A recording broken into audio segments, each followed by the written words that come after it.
démarrer l'enregistrement. Voilà, c'est bon. Donc, je vais commencer par créer un document. Je passe par fichier, nouveau, document. Okay, je choisis le format A4, 210 sur 297. Je donne un nom à mon document. Je mets exo 1. OK, orientation, portrait, nombre de pages 3. À partir de, vous le laissez à 1. Nombre de colonnes, vous êtes libre de le mettre ou bien de ne pas le mettre. 2. Ici, marge, 14 mm. Fond perdu, 5 mm. Ensuite, je clique sur créer. Là, il me crée le document. Ici, vous avez un document de 3 pages. Maintenant, là en bas, vous avez la barre d'état sur laquelle vous avez le seuil, le zoom d'affichage de votre document. Ici, je suis à 60%, je peux afficher jusqu'à 100% pour voir carrément le document. Là, vous avez une indication du nombre de pages. Vous avez aussi le gabarit. Donc, je reste sur la première page. Et ici, vous avez la pastille verte. Quand c'est rouge, ça veut dire qu'il y a des erreurs au niveau du document. Et si c'est vert, ça veut dire que le document est bon. À droite, vous avez le panneau page. Vous pouvez l'afficher en passant par fenêtre page. On peut le fermer, mais au besoin, vous allez à fenêtre, page et ça va sortir. C'est bon? Donc, je viens ici sur ma première page. Donc, je veux créer un article de magazine qui s'appelle Digger. Le titre, c'est Digger. Ensuite, vous avez un chapeau. Vous avez un texte courant. Je vous montre, c'est ça, Digger. Chapeau, texte courant. Titre du moins, chapeau, texte courant et note en bas. Donc, je viens là, je ferme. Je prends l'outil texte, je dessine le bloc du titre. Là, je dessine comme ça le bloc du titre. Et j'écris le texte Diggers. Ensuite, je fais un clic et glisser ou bien je double-clique à l'intérieur du bloc pour sélectionner le texte. Après ça, je monte au niveau de l'option ou bien la barre de contrôle. Maintenant, pour ceux qui n'ont pas la barre de contrôle, parce que je sais qu'il y a certains qui ne l'ont toujours pas, c'est fenêtre, contrôle. Ceux qui ne l'ont pas, ils ont le document comme ça.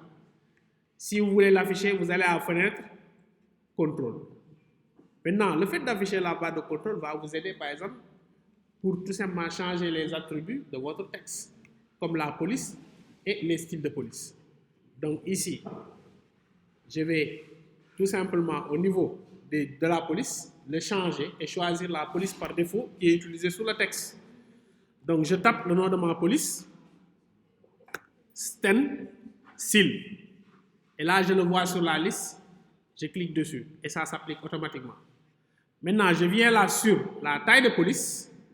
Je peux par exemple cliquer sur la flèche de haut pour agrandir. Mais je peux venir là, choisir la taille maximale d'abord, ensuite aller au-delà, agrandir, jusqu'à remplir le bloc. Tac. Hop, c'est trop, je diminue. Voilà, là j'ai rempli mon bloc. Maintenant, je diminue l'espace qu'il y a à l'intérieur du bloc. Comme ça. C'est bon? Pour le titre. Je vais dessiner un autre bloc. Et ce bloc-là, ce sera pour le chapeau. Tac.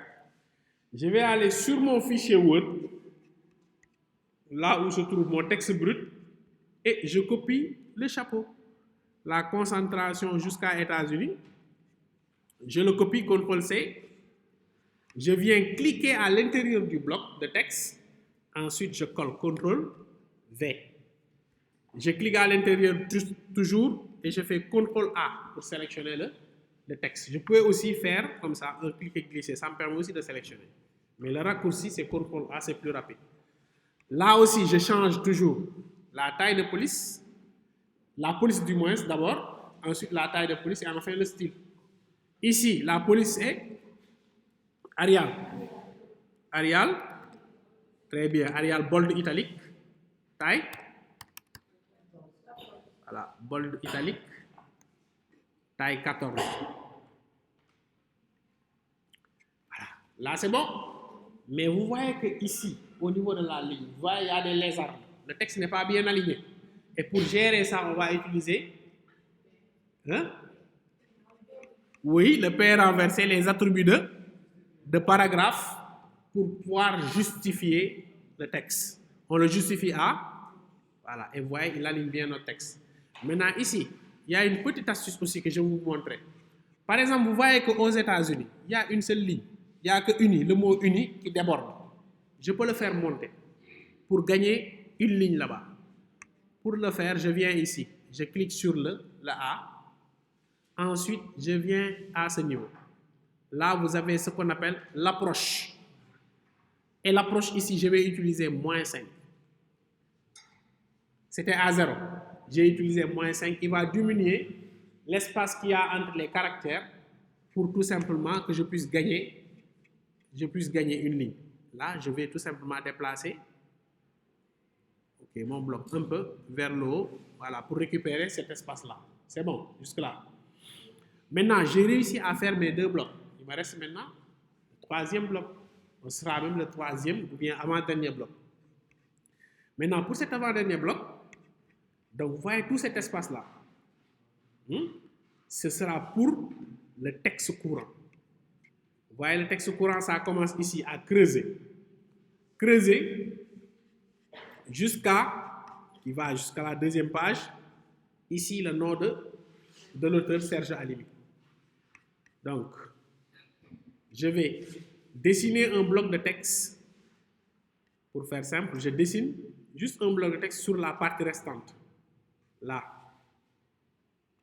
Juste sur cette partie. Je vais aller sur mon fichier Word et je copie le texte, creuser jusqu'à Serge Halimi. Je fais CTRL-C. Ensuite, je reviens sur mon fichier. Donc, je suis toujours sur ma première page.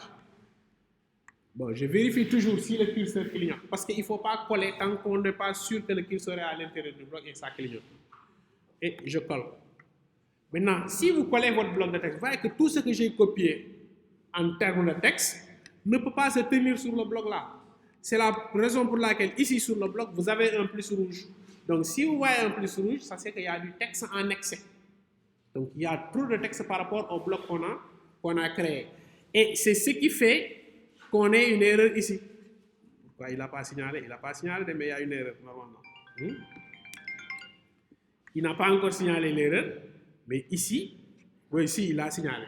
Je n'avais pas bien vu. Bon, c'est à cause du projecteur, mais normalement, c'est rouge. C'est pas vert. Là, il me signale une erreur. Donc, l'erreur, c'est le texte en excès. Je clique sur le plus rouge là pour pouvoir déplacer ce texte-là sur mon autre page. Donc, je viens là, je clique, je me déplace sur l'autre page et avec le transporteur du texte, je dessine un autre bloc. Là. Là, il continue, il va faire continuer le texte sur l'autre page. Et c'est ça qu'on appelle des blocs liés. Et maintenant, ce qui me montre que les 2 blocs sont liés, c'est que quand je clique ici pour sélectionner, il va me sélectionner les 2. Et je peux afficher même la liaison de ces blocs-là en venant ici à affichage, extra, afficher le chaînage des blocs. Vous allez voir, quand je fais ça, il y a une ligne qui quitte là pour venir vers là, pour montrer que les 2 blocs sont liés. Maintenant, comme les 2 blocs sont liés, je peux travailler sur les 2 blocs en même temps.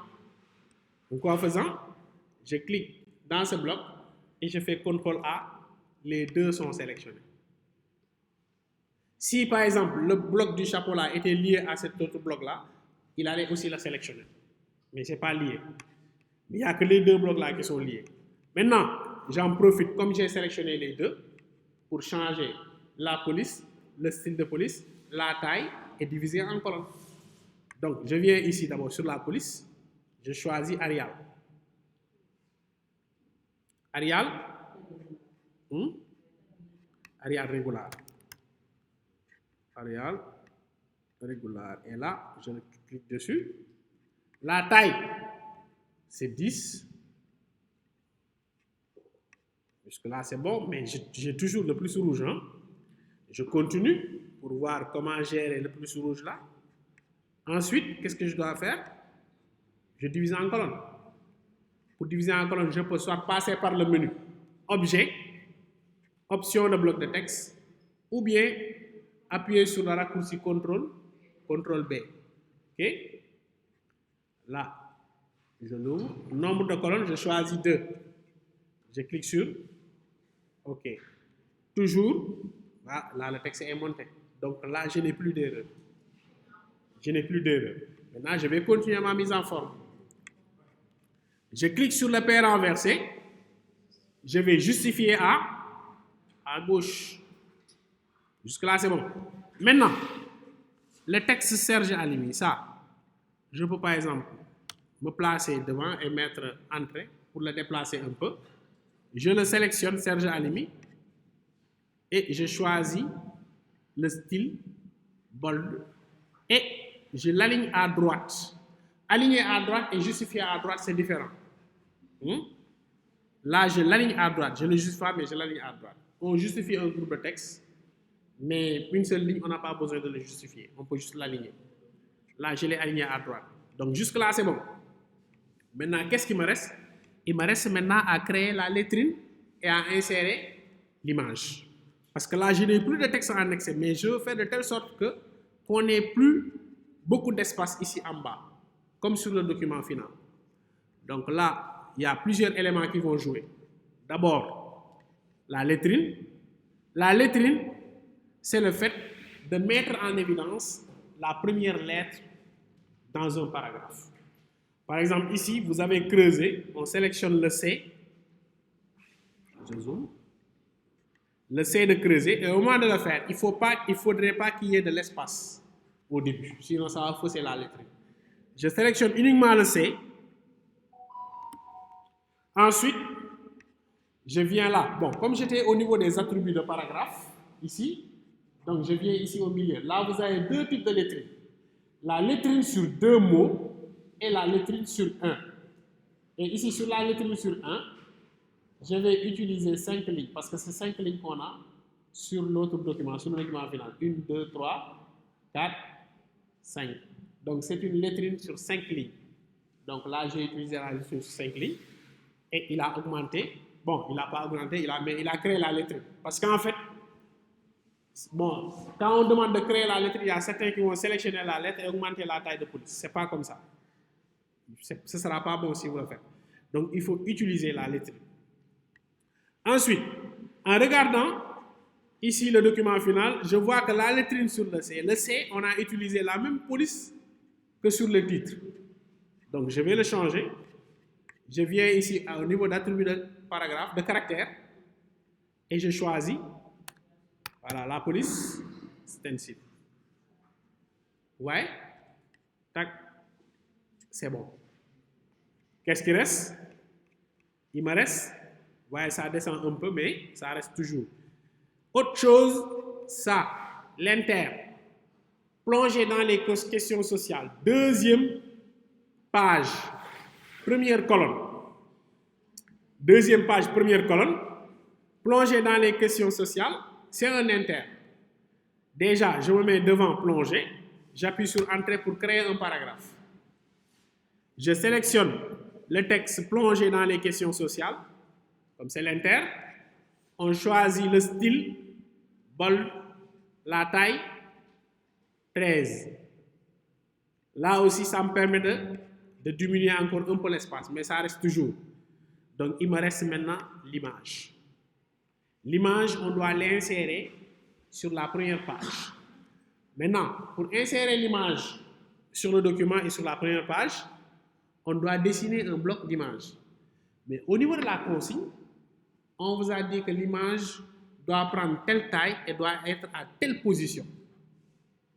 Donc, il faut utiliser ces valeurs-là. Maintenant, si vous montez vous-même votre propre document, vous êtes libre d'utiliser la taille que vous voulez, la position que vous voulez. Mais par rapport à cet exercice-là, on vous demande par exemple, par rapport à l'image, d'utiliser telle taille et de le positionner à tel niveau. Donc, il faut qu'on le respecte. Donc, pour respecter les dimensions de l'image, je vais les prendre déjà. Les dimensions de l'image, c'est 51 sur 72. 51 de largeur, 72 de hauteur. Donc, si vous voulez le définir par défaut, vous devez prendre le bloc d'image. Et le bloc d'image, c'est outil bloc rectangulaire, celui qui vient avec les diagonales. Je le sélectionne et au lieu de dessiner, je double-clique sur le document. Maintenant, dès que vous double-cliquez, il va afficher des valeurs largeur et hauteur. Vous mettez 51 et en bas, vous mettez 72. Je l'ai utilisé dernièrement, c'est pourquoi j'ai les valeurs par défaut. Je clique sur OK. Il me crée le bloc de l'image 51 sur 72. Maintenant, si vous le définissez par défaut et que vous venez étirer l'image, là, vous faussez les dimensions. Donc, une fois qu'il est défini, on ne touche plus. Ensuite, on nous demande de positionner l'image. Et on nous a donné des coordonnées. Les coordonnées en infographie, c'est X, Y. Vous l'avez sur Photoshop, vous l'avez sur Illustrator, vous l'avez sur InDesign, vous l'avez sur tous les autres logiciels. Maintenant, la particularité des coordonnées, c'est qu'on a toujours un point de référence. Les coordonnées se basent sur un point pour pouvoir déplacer l'élément. Donc ici, sur l'image, le point de référence, normalement ici, c'est le centre. Donc, il faut veiller à ce que le point de référence soit bien positionné au centre. Si c'est positionné ici, il va fausser un peu les coordonnées. Si c'est positionné là, il va aussi le fausser. Donc, il faut que le point de référence soit ici au centre. Il faut bien veiller à ça. Ensuite, vous venez sur X, vous mettez 102. Sur Y, vous mettez 180. Ouais. Là, il va positionner l'image. Et si vous le faites, si par exemple vous le faites, on aura tous le même document. Donc, l'image est bien positionnée. Maintenant, le bloc est bien positionné, je peux importer maintenant l'image. Je viens ici à Fichier, Importer. Le raccourci, c'est CTRL D2 pour importer une image. C'est ça le raccourci. Je sélectionne l'image creusée et je clique sur Ouvrir. Automatiquement, l'image est insérée. Maintenant, une fois que l'image est insérée, on va l'ajuster parce que là, on ne voit pas l'image normalement. L'image n'est pas comme ça. Maintenant, pour le voir normalement, je viens prendre d'abord l'outil de déplacement. Je clique. Je fais un clic droit sur l'image et je regarde ici ajustement, l'ajustement de l'image. Et là, je choisis remplir le bloc proportionnellement. Et là, il insère l'image. Il positionne l'image dans le bloc normalement. Mais ça reste toujours. Ça reste toujours. Qu'est-ce qui reste? Hein? Le reste. Non. Quel texte? Oui. Hein? Les contours. Non, c'est le texte qui est derrière. Parce que là, on doit faire de telle sorte que le texte puisse s'afficher normalement. Mais l'image là vient avec un fond blanc. C'est-à-dire, on peut l'habiller et faire le tour de l'image. Mais ce ne sera pas très joli. Ce sera très joli si, par exemple, j'enlevais le fond de l'image et que maintenant le texte puisse habiller la forme de l'image. Ce serait plus joli comme ça. Donc, pour enlever le fond de l'image, ici sur InDesign, je vais aller à Objet, Masque, Option. Ici, Type, je choisis Détection des contours. Ouais. OK, le fond a sauté. Objet, masque, il y a masque et masqué. Masque. Masque, pas masqué. Masque. Option, type détection des contours. Et là, il fait sauter l'arrière-plan. Ensuite, je vais utiliser l'habillage pour détacher le texte. Donc, je vais à Fenêtre, habillage de texte. Ici, on a sans habillage, on a habillé le cadre de sélection, on a habillé la forme de l'objet. J'ai choisi habiller la forme de l'objet. Maintenant là, la forme de l'objet est habillée, mais le texte il sert toujours l'image. Je crée tout simplement des espacements, un espacement entre le texte et l'image. Et là, je valide. Je clique ici. et ça vous donne ça. Donc, là, vous allez voir, ah, il a créé un problème. Qu'est-ce qu'il a créé? Du texte en excès. C'est-à-dire, quand je détache le texte va continuer à descendre. Maintenant, ce texte en excès-là, je peux le corriger en récupérant de l'espace en haut. Là, j'augmente vers le haut mon bloc. Voilà, et je pense que c'est réglé. Je peux même le faire descendre un petit peu pour que le texte cherche à lui plus carrément venir se serrer ici en bas. C'est-à-dire, vous voyez, ici, ce qu'on a, votre document est là. Pour les 2 premières pages. Il reste la dernière page. Hein. Maintenant, pour la dernière page, W, pour la dernière page, attention, ici, la page 3, je prends l'outil texte, je dessine un bloc de texte ici, je vais aller copier le restant du texte, ce n'est pas beaucoup, hein. C'est cette partie-là, c'est ça, CTRL-C, je clique à l'intérieur, CTRL-V, CTRL-A pour sélectionner, la taille ici c'est 8, la police c'est Arial. Arial, italique.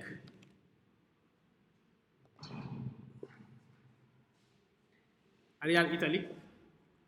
Ensuite, je divise en 2 colonnes.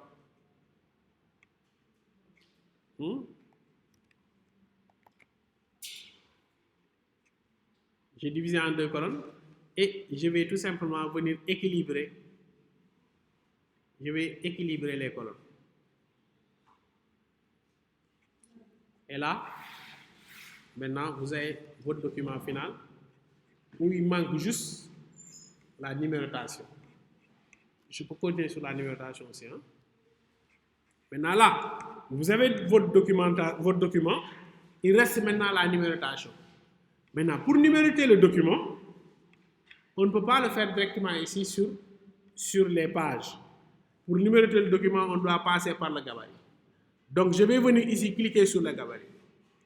Donc, comme je l'ai dit tantôt au début, le gabarit, c'est une représentation du document, d'une manière générale. Le gabarit est toujours représenté par 2 pages, toujours. À moins qu'on le change, mais c'est toujours 2 pages. Même si vous avez 1000 pages de documents, vous allez avoir 2 pages de gabarit. À moins que vous vouliez, par exemple, créer d'autres types de gabarit. Mais le gabarit, c'est toujours 2 pages. Maintenant, les 2 pages, il faut savoir que sur un document, on a des pages paires et des pages impaires. Le gabarit aussi a une page paire et une page impaire. La page paire représente toutes les pages paires du document. La page impaire représente toutes les pages impaires du document. C'est-à-dire que tout ce que vous allez faire sur le gabarit va se répercuter sur les autres pages. Si par exemple sur mon gabarit, je viens par exemple dessiner un rectangle bleu sur la page là, vous allez voir que sur toutes les pages impaires, on va voir le rectangle bleu. C'est la raison pour laquelle la numérotation, on le fait toujours au niveau du gabarit. Le design du document, on le fait toujours au niveau du gabarit. Donc ici, je vais mettre la numérotation. Donc, je vais sous la page, parce que la numérotation, on l'a mis ici en bas. Je prends l'outil texte, je dessine un bloc de texte ici en bas. Et sur le document, on a mis page 1, page 2, page 3. Donc, le mot page, je vais l'écrire. Mais si je mets page 1, je vais voir page 1 sur toutes les pages de gauche. De l'autre côté, si je mets page 2, je vais voir page 2 sur toutes les pages de droite. Donc, je mets page tout court et je vous montre comment insérer la numérotation. Page, espace, pour numéroter, je viens ici à texte, insérer un caractère spécial, marque, numéro de page active. Texte, vous dessinez un bloc, vous allez à texte, insérer un caractère spécial, marque, numéro de page active. Vous cliquez et là, il a numéroté. Ici, donc, vous voyez qu'il a mis un A et c'est ce A là qui va représenter la numérotation. la numérotation sur tout le document. Donc, ce que j'ai fait là, je le duplique, Alt enfoncé, je le duplique sur l'autre page.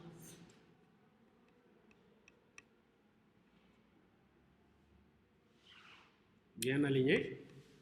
Et je vais ici, je l'aligne à droite.